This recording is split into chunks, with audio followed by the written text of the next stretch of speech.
या फिर बाद में बीजेपी के रूप में, सियासी रूप में आज जो है, ये पुराना इनका एजेंडा रहा।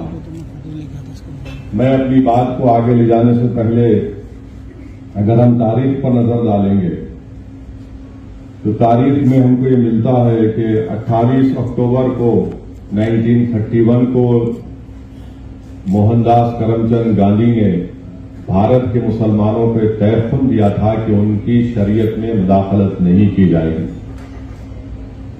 कांग्रेस ने अक्टूबर 1937 में यही बात कही। नेहरू ने अप्रैल 6, 1937 को यही बात कही। फिर 1966 17 मई को लोकसभा में जो उस वक्त के लॉ मिनिस्टर थे जनाब जीएस पाठक साहब ने ये कहा, मैं अंग्रेजी में पढ़ के तर्जुमा करूंगा, कि personal laws are mixed up with religion and that we can not coerce people to accept our views about the religion and customs. उन्होंने ये उस वक्त के पाठक साहब कानून के वजीर थे, मंत्री थे, उन्होंने लोकसभा में ये कहा 17 मई 1966 को कि पर्सनल लॉज मजहब के साथ जुड़े हुए हैं और हम यानी हुकूमत आवाम पर दबाव नहीं डाल सकती कि वो हुकूमत के सोच को, अपने मजहब और कस्टम को छोड़ दें, यानी अपनी हुकूमत की जो व्यूज हैं वो हुकूमत किसी को मजबूर नहीं कर सकती कि वो अपने मजहब को और अपने कस्टम को छोड़ दें। यही बात अगस्त 29, 1963 को उस वक्त के लॉ मिनिस्टर ए.के. सेन ने भी कही थी। लोकसभा के अंदर खड़े होकर 2 लॉ मिनिस्टर ने बात कही थी। अब यहां पर बार बार ये कहा जाता है कि जैसा कि अभी यहां पर जिक्र किया गया, मुफ्ती साहब ने कहा कि हमारे वजीर आजम ने कहा कि कैसे एक घर में 2 कानून रह सकते हैं। मैं इस बात का इकरार करता हूं कि भारत के प्रधानमंत्री सबसे ज्यादा पढ़े लिखे और हम सब थम्सअप हैं, मगर भारत के प्रधानमंत्री को शायद ये नहीं मालूम कि इस मुल्क में आज भी नॉर्थ ईस्ट में एक ऐसा स्टेट है जहां पर क्रिमिनल प्रोसीजर एक्ट अभी भी अप्लाई नहीं होता, सीआरपीसी अभी भी अप्लाई नहीं होता। इस मुल्क में आज भी ऐसे कवानीन है कि मुफ्ती इस्माइल साहब मालेगांव से निकलकर अरुणाचल प्रदेश नहीं जा सकते जब तक कि उनको परमिट नहीं दिया जाता। हमारे वतन अजीज में ये भी कानून है कि कोई भी औरंगाबाद से उठकर हिमाचल प्रदेश की एग्रीकल्चर जमीन नहीं खरीद सकता। हमारे मुल्क में हमने यह कानून बनाया कि अगर कोई बड़ा मल्टीनेशनल कंपनी होगा तो वो अगर उन किसी कंपनीज में कॉन्ट्रैक्ट पर इख्तलाफात हो गए तो हम उसका फैसला आर्बिट्रेशन के जरिए सिंगापुर में करेंगे। ये हमने कानूनी सहूलत दी कि अगर 2 कंपनीज में झगड़ा होगा तो हम इसका फैसला सिंगापुर में करेंगे। अब देश के प्रधानमंत्री ये जानते हैं या नहीं जानते हैं मेरे को नहीं पता है, मगर ये मौजूद है। और नागालैंड और मिजोरम को तो हमने आईन में 371 का जिक्र कर दिया। अच्छा, फिर ये भी आप देख लीजिए कि ये इस मुल्क की खूबसूरती है कि यहां पर मुख्तलिफ किस्म के लोग रहते हैं। ये बोलना कि यकसा सिविल कोड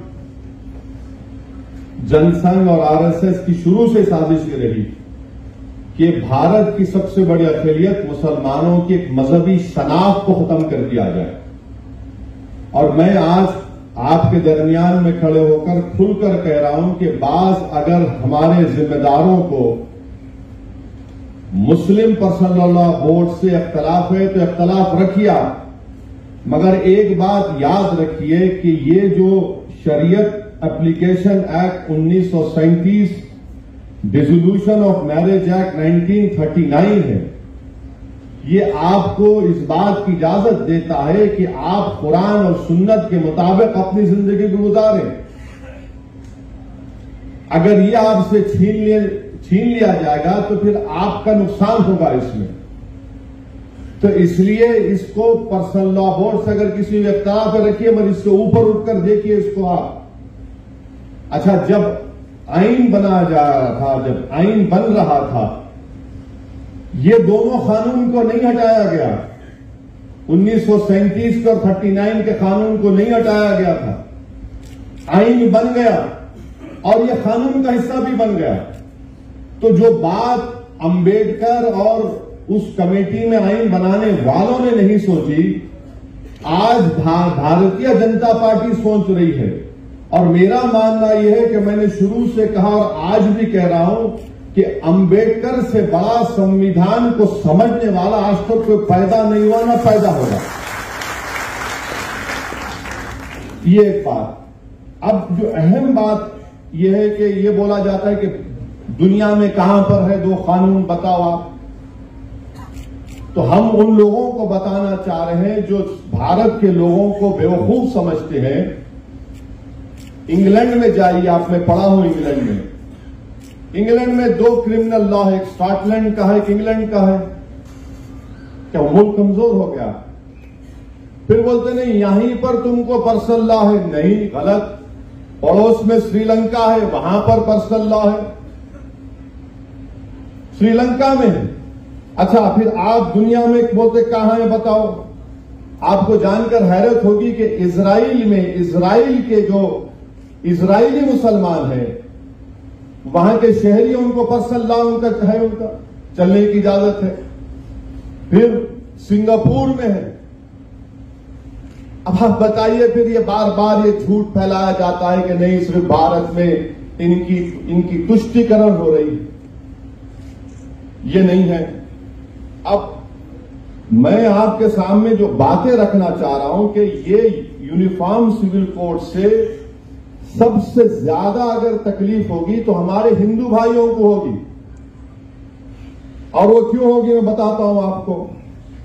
मैं कानून का हवाला देकर, क्योंकि बहुत सी बातें कही गई हैं, मैं कानून का हवाला देकर हमारे हिंदू भाइयों को और बहनों को पैगाम देना चाहता हूं कि आपको एक सहूलत दी गई है। हिंदू मैरिज एक्ट 1955 में सेक्शन 5, सबसेक्शन 4 और सबसेक्शन 5 में, उसमें यह कहा गया कि शादी उन लोगों में नहीं हो सकती जिनमें सपिंडा रिलेशनशिप हो। मगर आगे जाकर कहा गया, however there is an exception carved out if there is a custom or usage.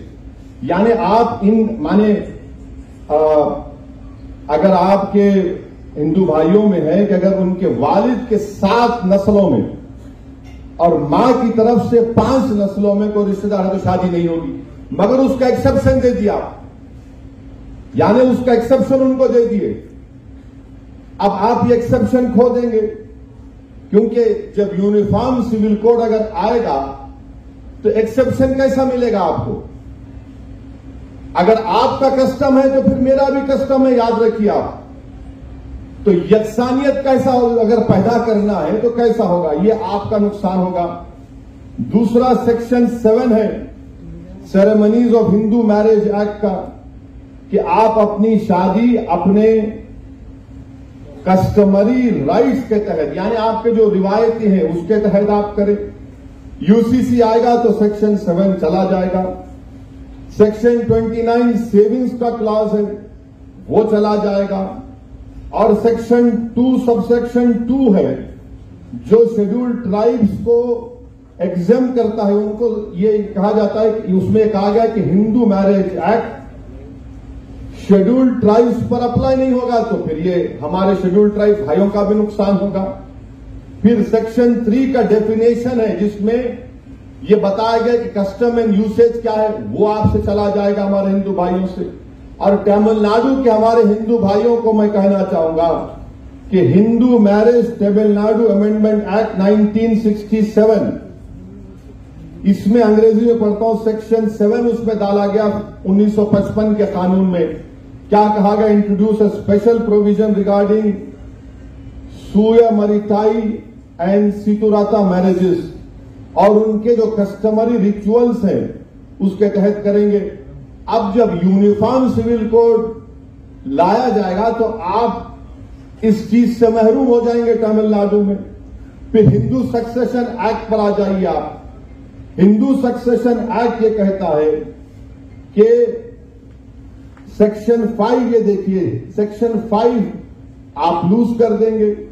माने अगर किसी को एक स्टेट है, किसी को एक को दे दिया आप, एक आदमी को, और इसका मिसाल दे रहा हूं, बीजेपी के जो शाही खानदान के लोग अभी बीजेपी मध्य प्रदेश में हैं, भाई और उनके मरहूम भाई और बहनों में आज भी कानूनी केस चल रहा है। नाम लूंगा तो फिर मीडिया वाले 6 बजे से मेरा निकाह शुरू करेंगे, तो अक्लमंद को इशारा काफी है। तो ये कानून अगर आप यूसीसी आएगा तो हिंदू सक्सेशन एक्ट 1956 का सेक्शन 5 चला जाएगा आपका। और फिर आप आ जाइए section 6 devolution of interest in को पर्सनरी प्रॉपर्टी, ये भी गायब हो जाएगा। इससे नुकसान हमारे हिंदू भाइयों को होगा।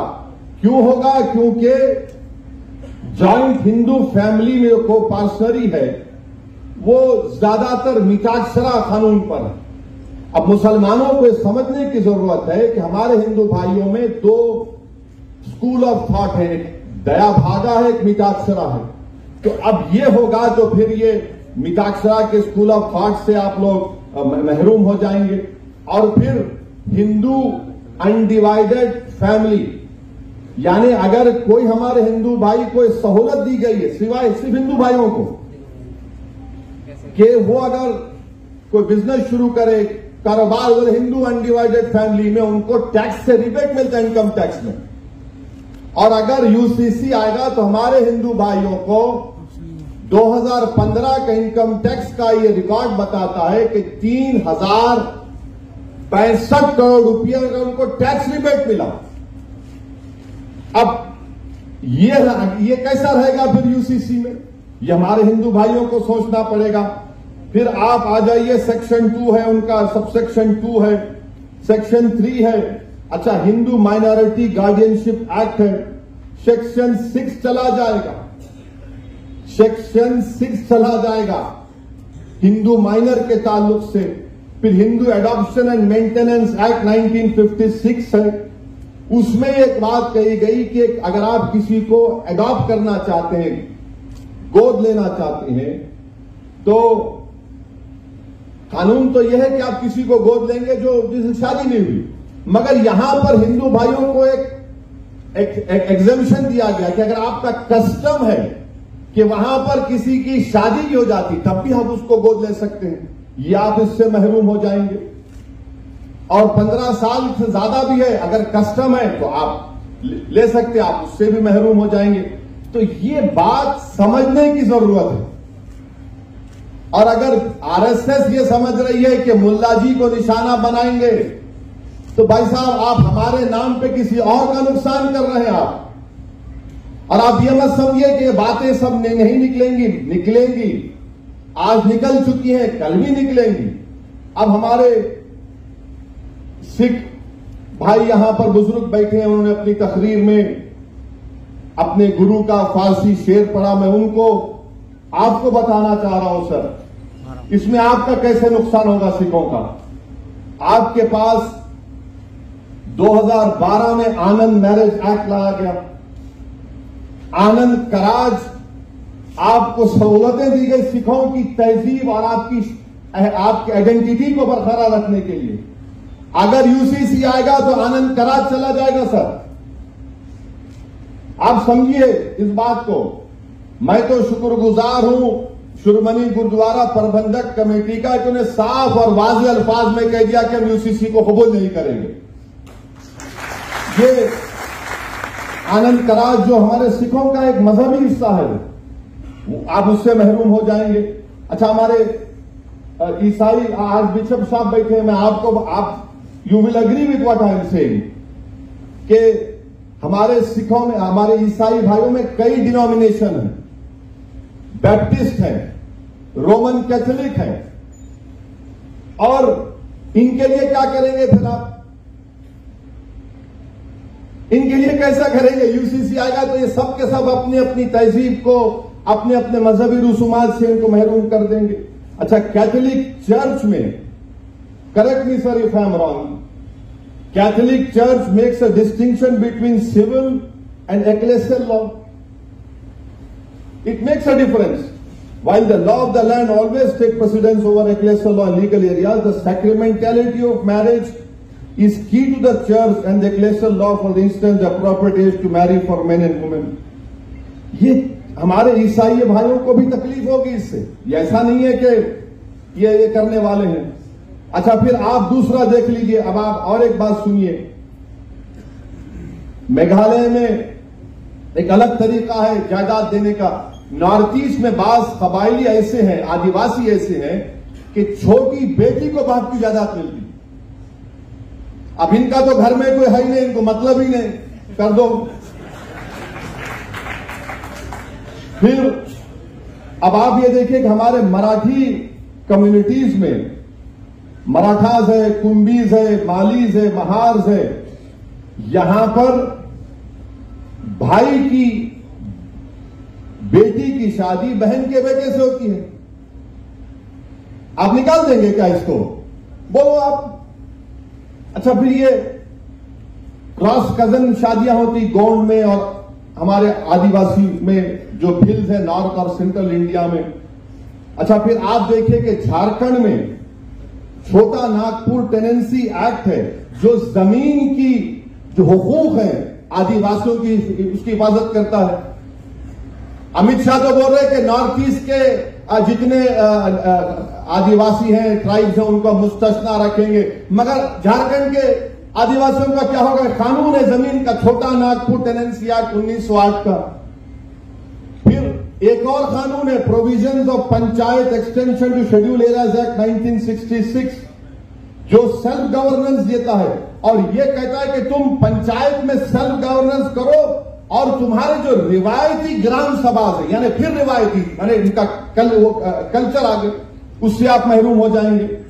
तीसरी बात यह कि झारखंड में संताल प्रगानेस टेनेंसी एक्ट है 1949 जो झारखंड के संताली कबायलियों की जमीन की हिफाजत करता, आप उससे महरूम हो जाएंगे.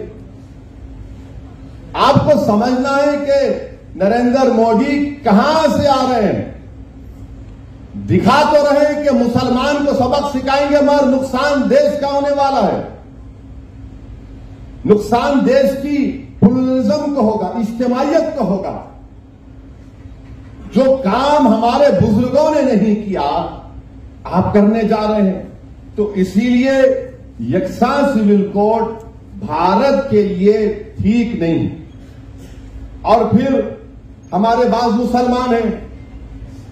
जमहूरियत है, आपको राय रखने का अख्तियार है, मुझे भी राय रखने का अख्तियार है. और जो लोग आज नरेंद्र मोदी के इशारों पर कठपुतली बनकर नाच रहे, मैं तुमको सरकारी मुसलमान पुकारता हूं. अच्छा, बात तो खड़े होकर बोलते क्या बोल रहे हैं लोग, कहां है कुरान सुन्नत में? तो इन लोगों के लिए उलेमा काफी है जवाब देने के लिए. एक शायर ने बड़ा अच्छा कहा इनके बारे में. इन गुलामों का यह मसलक है कि नाकिस है किताब. इन गुलामों का यह मसलक है कि नाकिस है किताब कि सिखाती नहीं मोमिन को गुलामी की तरीक. ये वो लोग हैं. और किसी शायर ने एक जगह पर अच्छा कहा, खुद बदलते नहीं कुरान को बदल देते हैं, हुए किस दर्जे के फकीयान हरम बेतौफीक. ये वो लोग हैं. अब आप देखेंगे दिल्ली में एक फंक्शन होने जा रहा है. ये रंग बिरंगी कपड़े पहन के पूरे पहुंचने वाले हैं. रंग बिरंगी कपड़े, एक एक रंग का एक एक रंग में जमे हुए हैं लोग, मगर इनका रंग, इनका दिल बीजेपी से मिला हुआ. वहां पहुंच के बोलेंगे डरने की कोई बात ही नहीं है. मैं उन लोगों से भी बड़ी साफ तौर पर कहना चाह रहा हूं, याद रखो शरीयत रास्ता है, तरीकत मंजिल है. शरीयत पर कोई कॉम्प्रोमाइज नहीं किया जा सकता. अगर कोई अब कह रहा है कि मैं सूफिज्म को, तरीकत को मानता हूं, तो फिर जुनैद बगदादी ने रहमतुल्लाह अलैह ने क्या कहा था? जुनैद बगदादी रहमतुल्लाह अलैह ने कहा था कि सूफी वो है जो दुनिया में मर गया और अल्लाह के लिए जिंदा है दुनिया में। अब ये लोग, अब दिल्ली में होने जा रहा है एक प्रोग्राम, ये सरकारी मुसलमानों का, ये पूरे बैठेंगे और कोई फिक्र की बात नहीं है। अरे तुम इतने बड़े बड़े आस्थानों से आते हो, तुम इतनी बड़े बड़े औलिया अल्लाह के आस्थानों से आते हो, अरे बादशाहों के महल वीरान हो गए, बर्बाद हो गए, मगर वो आस्थानें आज भी आबाद है। क्यों आबाद है? क्योंकि वो जो लोग थे उन्होंने दुनिया को तर्क किया, अल्लाह की मोहब्बत को सामने रखा, रसूल अल्लाह सल्लल्लाहु अलैहि वसल्लम से पूछकर हर चीज से ज्यादा मोहब्बत की, क्योंकि आज दुनिया उनको याद रखती है। मगर आज दिल्ली में आप जाएंगे और आप बोलेंगे नहीं, कुछ परेशानी की बात ही नहीं है, कुछ भी नहीं है। मेरे दोस्त, आपको अगर ये हुकूमत की खुशामद करना है करिए, मगर एक लाइन डालिए, एक लाइन डालिए, उससे आगे मत जाइए आप। अच्छा, और एक बात मैं आपको बताकर, क्योंकि असर का वक्त होने वाला है। हाँ बिल्कुल, आप पंचवक्ता नमाजी नजर आ रहे हैं माशाअल्लाह। अच्छा, बहुत अच्छा, वेरी गुड। मेरे लिए दुआ करना भाई, गुनाहगार हूं। दुआ यह करना कि अल्लाह जबान में और तेजाबगी दे। अच्छा, ये अब मुसलमानों को निशाना बनाते, हर टीवी प्रोग्राम अब देखो यकसा सिविल कोड का होता, क्या दिखाते टीवी पे? बुरखे में जा रहे हैं बहन हमारी बेटी, अरे मुसलमान टोपी पहन के जा रहा। इनको ऐसा है, ये बड़े तकलीफ में है, इन पे जुल्म किया जा रहा है, जायदाद में हिस्सा नहीं दिया जा रहा है। मैं चैलेंज के साथ कह रहा हूं, दुनिया में अगर सबसे पहले किसी ने किसी महिला को जायदाद में हिस्सा दिया तो वो रसूल अल्लाह सल्लल्लाहु अलैहि वसल्लम इस्लाम है। इस्लाम ने कहा दो औरत को जायदाद में हिस्सा दो। नहीं, मगर आप टीवी पे दिखाते बड़ा जुल्म हो रहा। अरे ये बिल्किस बानो का जुल्म तुमको याद नहीं आया? बिल्किस बानो को तुम भूल गए? ये जो बच्चों को जो नासिक में गाड़ी से उतारकर मॉब लिंचिंग करके मार दिया गया, उनकी कमजोरी तकलीफ याद नहीं आई तुमको? जिन बच्चियों को हिजाब पहन के जा रहे हैं उनका हिजाब खींचा जाता है, वो तकलीफ याद नहीं आई आपको? अब ये बताना कि देखिए मुसलमान, अरे मेरे दोस्त, सच्चाई ये है।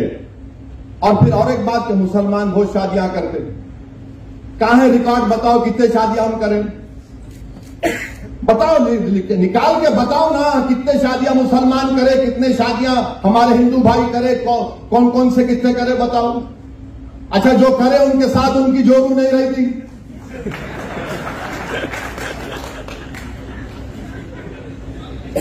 और आपको मालूम रिकॉर्ड है गवर्नमेंट ऑफ इंडिया का, ये आप उठाकर पढ़ो। आप एक अंग्रेजी अखबार है टाइम्स ऑफ इंडिया, 28 जुलाई 2022 का। हजरत गूगल पर जाइए, बहुत लोगों को शौक है आजकल रिलीजन, दीन वहां से सीख रहे, उलमाओं के पैर के पास बैठ के नहीं सीख रहे, इसलिए मनचले निकल रहे। तो 28 जुलाई 2022 का टाइम्स ऑफ इंडिया ये कहता है कि 2 बीवियां 1.9 मुसलमान में है, ये 2019 का डेटा है। हिंदू भाइयों में 1.3 है और दीगर कौमों में 1.6 है। यानी ये जो परेशानी 2 बीवी की है, सिर्फ हमारी नहीं है, दूसरों के भी है। और हिंदू और मुसलमानों में 0.6 का फर्क है। अब आप बोलेंगे कि भाई अब बताओ, फर्क बताओ। 100 दिन ओवैसी मुसलमान की दूसरी बीवी रही और दूसरों की दूसरी बीवी रही, तो क्या फर्क है? फर्क यह है कि वो मेरी बीवी है और दूसरों में बीवी नहीं है। फर्क यह है कि उसको मेंटेनेंस मिलता, फर्क यह है कि उसको अपने रहने के लिए घर मिलता, यह फर्क है। अच्छा, फिर आप बोलेंगे कि हमने मुल्क में कानून बना दिया, चाइल्ड मैरिज एक्ट बना दिया। बिल्कुल बनाया, मगर क्या यह सच नहीं है कि चाइल्ड मैरिज एक्ट में 84% चाइल्ड मैरिज होती है हमारे हिंदू भाइयों की? कानून तो आप बना दिए। अच्छा, ऊपर से और एक बात देखो, जब चाइल्ड मैरिज हो जाती है, मैरिज खत्म नहीं होती, वॉइड होती है, वॉइड होती है।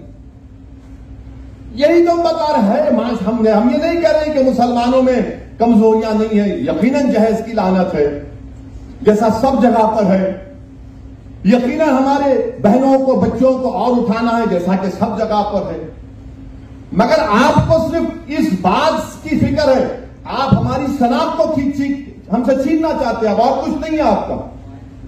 रिजर्वेशन आप नहीं देना चाहते, नहीं मजहब के नाम पे नहीं देते, मगर मजहब से मजहब छीन के खुद ताकतवर बनाना चाहेंगे आप। रिजर्वेशन तो महाराष्ट्र में नहीं देंगे, नहीं मजहब के नाम पे नहीं दे सकते, मगर हम मजहब की शनाख्त छीन के तुमको ताकतवर बनाएंगे। ये कौन सी मिसाल है बताइए आप। और फिर आप ये भी देख लीजिए कि 2000 से 2019 तक फीमेल इन्फेंटिसाइड, यानी अगर किसी खातून के पेट में मालूम हो जाए कि बेटी है तो 2000 से लेकर 2019 तक 86% बच्चियां मिसिंग हैं। यानी उत्तराखंड की जितनी आबादी है, करीब उतनी आबादी है, उतनी बच्चियां मिसिंग है। कौन जिम्मेदार है उसका बोलो आप? कानून तो बना दिए। अच्छा, सेक्स रेशियो आप देखो मुसलमानों का दूसरे रिलीजन के साथ सबसे अच्छा सेक्स रेशियो मुसलमानों का है। तो ये चीजें हमको आपको समझने की जरूरत है। मध्य प्रदेश में हमारे आदिवासी, शहरी आदिवासी खड़े हुए वो। अच्छा, मैं चाहूंगा कि देवेंद्र फडणवीस जरा महाराष्ट्र के ट्राइबल एरिया में जाके बात करें यूसीसी की। शिंदे चले जाए, अब तो 3 in 1 हो गए, अजीत पवार भी चले जाए। महाराष्ट्र के आदिवासी एरिया में जाके बोले हम लाएंगे, देखो क्या नतीजा निकलता वहां पे। कर लो। छत्तीसगढ़ में जाके बोलो, इलेक्शन है 3-4 महीने में। राजस्थान के कबायलियों को बोलो, आप आदिवासियों को। हम यही बताना चाह रहे हैं कि ये जो भारत की खूबसूरती जिसका जिक्र इम्तियाज जलील साहब ने किया, यही खूबसूरती है भारत की। बार बार बोलते अमेरिका में ऐसा है कि अमेरिका में, अरे अमेरिका में ये कल्चर है। अमेरिका में इतने कल 2000 से 3000 कितने कल्चर है? नहीं है। अच्छा, अमेरिका में हर स्टेट में उसका अलग कानून है, मगर फिर भी अमेरिका ताकतवर है। या उल्टा बोलते हैं, भारत के वजीर आजम बोले कि एक मुल्क में एक घर में 2 कानून कैसा रहेंगे। तो ये बातें इसको समझने की जरूरत है। और अगर नहीं समझेंगे तो फिर आप मुल्क को कमजोर करना चाहते हैं। और फिर किसी एक टीवी चैनल पे बोले कि हम एक सर्वे करें, 8000 औरतों का सर्वे करें। अरे दीवाने, मुस्लिम पर्सनल लॉ बोर्ड ने 4,80,00,000 लोगों का सर्वे ओपिनियन लेके सीडी में 21 लॉ कमीशन को दिया, और तुम 8000 की बात कर रहे हो। उस 4,80,00,000 में आधे हमारी बहनें हैं, बेटियां हैं, जिन्होंने रद्द किया कि हमको यकसा सिविल कोड नहीं चाहिए। अब आप बता रहे हैं। तो ये मकसद एक ही है कि भारत के इस खूबसूरती को हमेशा के लिए प्लुरलिज्म खत्म करके रख दिया जाए। भारत के वजीर आजम क्या बोलते हैं कि एक भारत एक इलेक्शन, एक भारत एक टैक्स, एक भारत एक कल्चर, एक भारत एक मजहब, एक भारत एक शनाख्त। अब हद ये हो गई कि रुके नहीं, उन्होंने बोले एक भारत एक फर्टिलाइजर। कैसा एक फर्टिलाइजर हो सकता है मेरे बताइए आप? अरे बोले जा रहे हैं, बके जा रहा हूं जुनू में क्या क्या, और सामने बता रहे हैं मुल्ला जी को मुसलमान देखो इनको हम सबक सिखा नहीं, आप सबका नुकसान करने वाले हैं। तो इसीलिए हम तमाम को, और खास तौर से हमारे हिंदू भाई बहनों को समझना पड़ेगा कि आपका कितना बड़ा नुकसान होने जा रहा है। आप किस चीज से महरूम हो जाएंगे। और ये बार बार ये जो दुम छल्ले हैं, अरे क्या होता नहीं है, क्या दीन खत्म हो जाता? अरे दीवाने, दीन खत्म होने के लिए नहीं आया, दीन सुबह कयामत तक रहेगा। दुनिया उस वक्त खत्म होगी जब कलमा बोलने वाला नहीं रहेगा, जब दुनिया खत्म होगी। मगर मैं ये दीन की बात नहीं कर रहा हूं, मैं मुल्क की, आइन की, दलितों की, आदिवासी की, क्रिश्चियन की, हिंदू भाइयों की, सबकी बात कर रहा हूं, देश के हित में बात कर रहा हूं। मगर इसको चेंज कर देते। अब हमारे मीडिया वाले भी सोच रहे होंगे कि अब कहां से इसको पकड़ना। नहीं पकड़ सकते आप। कहां से पकड़ते पकड़ो आप। कोई कैरम बोर्ड है, क्वीन को कब गिराएंगे, किंग को कब गिराएंगे। मुल्क है भाई, मुल्क को चलाना है। ये भारत है, 130 करोड़ का देश है। इसको आप 2 मिनट नूडल के साथ नहीं चला सकते। लाए नूडल खरीदे, 5 मिनट बनाए, अम्मा देखा, बच्चे को खा, बच्चा खाता बैठ के। ये ऐसा नहीं है भारत में। 130 करोड़ का देश है। यहां पर हमा किस्म के लोग हैं, हमा किस्म के रंग के लोग हैं, हमा किस्म के सोच के लोग हैं। इसीलिए तो हमारे बुजुर्गों ने तो अंग्रेजों से खिलाफ लड़ा था कि इस मुल्क को ऐसा रखेंगे हम। और मैं अपनी बात को खत्म करूंगा इस बात पर, 2 बात पर खत्म करूंगा कि जो हमारा 21वां लॉ कमीशन था, चौहान साहब ने क्या कहा था कि cultural diversity cannot be compromise to the extent that our urge for uniformity itself becomes a reason for threat to the territorial integrity of the nation. Justice Chauhan साहब जो 21वीं लॉ कमीशन के चेयरमैन थे, उन्होंने कहा कि कल्चरल जो diversity है, उस मुल्क की जो खूबसूरती है, उसको कॉम्प्रोमाइज इस हद तक नहीं किया जा सकता यूनिफॉर्मिटी के नाम पर कि ये हमारे भारत की टेरिटोरियल इंटीग्रिटी के लिए खतरा बन जाए। ये सुप्रीम कोर्ट का जज कह रहा है, बीएस चौहान साहब कह रहे हैं। और फिर बाबा साहेब अंबेडकर ने क्या कहा था? बाबा साहेब अंबेडकर ने यह कहा था, बाबा साहेब अंबेडकर ने कहा था, कब कहा था वो भी बोल रहा हूं, 2 दिसंबर 1948 को बाबा साहेब अंबेडकर ने कहा था, It is therefore quite impossible for anyone to conceive that the personal law shall be excluded from the jurisdiction of the state. Having said that, I should also like to point out that all the state is claiming in this matter is a power to legislate. और आप देखिए यहां पर बाबा साहिब ने क्या कहा, There is no obligation upon the state to do away with personal laws. यानी state के ऊपर ये कोई ऑब्लिगेशन नहीं है कि पर्सनल लॉ को हटा दे। फिर बाबा साहब आगे कहते हैं कि it is only giving a power, therefore no one need be apprehensive of the fact that if the state has the power, the state will immediately proceed to execute or enforce that power in a manner that may be found to be objectionable by the Muslims or by Christians or by other community in India. फिर बाबा साहब कहते हैं, we must all remember, सबको इस बात को याद रखना है, बशमूल मुसलमानों को। माने बाबा साहब कह रहे हैं, अंदर पार्लियामेंट में जब आइन बनाया जा रहा था, including members of Muslim community have spoken on this subject, that no one can, though one can appreciate their feelings very well, that sovereignty is always limited, no matter even if you assert that it is unlimited, because sovereignty in the exercise of that power must reconcile itself to the sentiments of different communities. No government can exercise its power in such a manner as to provoke the Muslim to rise in rebellion. ये बाबा साहिब ने कहा कि कोई भी हुकूमत अपने अख्तियारात को इस तरह से अगर इस्तेमाल करेगी कि मुसलमानों को प्रोवोक करे कि वो रोडों पर निकल कर आए, रेबेलियन करे। ये बाबा साहेब अंबेडकर ने कहा। और क्या कहा बाद में बाबा साहेब ने? I think it would be a mad government if it did so. Baba Sahib ने कहा अगर ऐसा कोई करेगा तो पागल हुकूमत है। ये बाबा साहेब अंबेडकर ने कहा था। But that is a matter which relates to the exercise of the power and not to the power itself. ये बाबा साहेब अंबेडकर ने कहा था। अब नरेंद्र मोदी जो बाबा साहेब अंबेडकर का नाम लेते लेते नहीं थकते, उनको पढ़ना चाहिए। ये आरएसएस वालों को जो झूठी मोहब्बत करते बाबा साहिब से, उनको पढ़ना चाहिए। और ये जो सेकुलर पार्टी है, चाहे वो कांग्रेस हो, राष्ट्रवादी हो, उनको मैं पूछना चाह रहा हूं, कांग्रेस पार्टी को, गांधी ने अक्टूबर 28, 1931 को नहीं कहा था?